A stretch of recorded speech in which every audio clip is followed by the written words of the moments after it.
Hey everybody, it's Mr. Carr again. Today we're going to be talking about 12.2 day 2, volume of pyramids and cones. All right, so we look at a volume of a pyramid.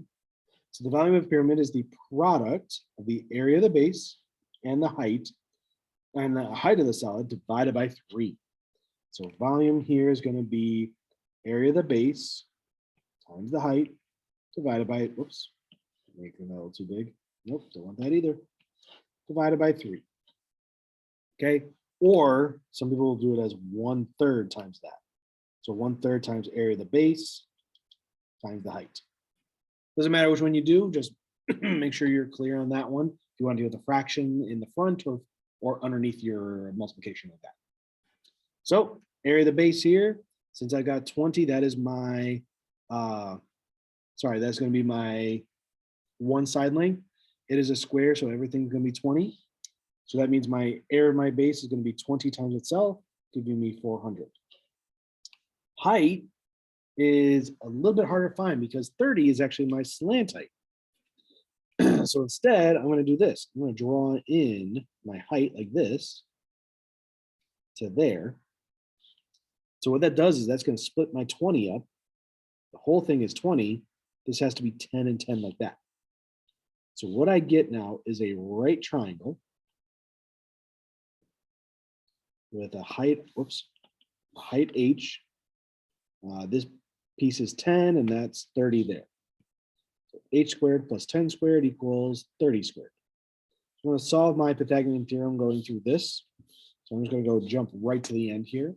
So I'm going to take the square root of 30 squared minus 10 squared.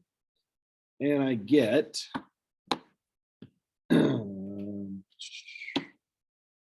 as an answer 20√2.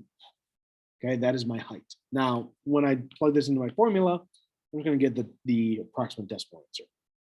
So my volume is going to be area of my base, which is 400, times the height, which is 20√2, all divided by 3. Okay, so I'm just going to go right to the approximate answer. I'm not going to deal with the radical 2 in there. So I'm going to do 400.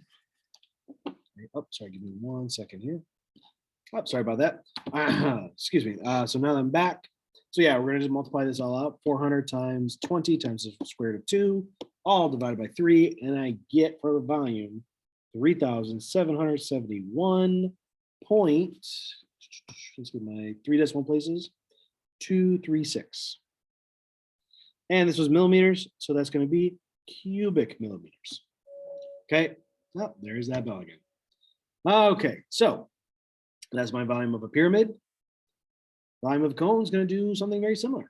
Okay, the volume of a cone is the product of the area of the base and the height divided by 3. Same exact thing. So volume is area of the base times the height divided by 3. Okay, but because it's a circular base, I'm going to just modify it a little bit. So I'm going to do pi r squared times h divided by 3. And again, you can put that as a 1/3 in the front. It's just up to you. Now in this diagram here, it's talking about an oblique cone. Oblique cones and oblique pyramids is basically, or any three-dimensional shape, because there's oblique prisms too.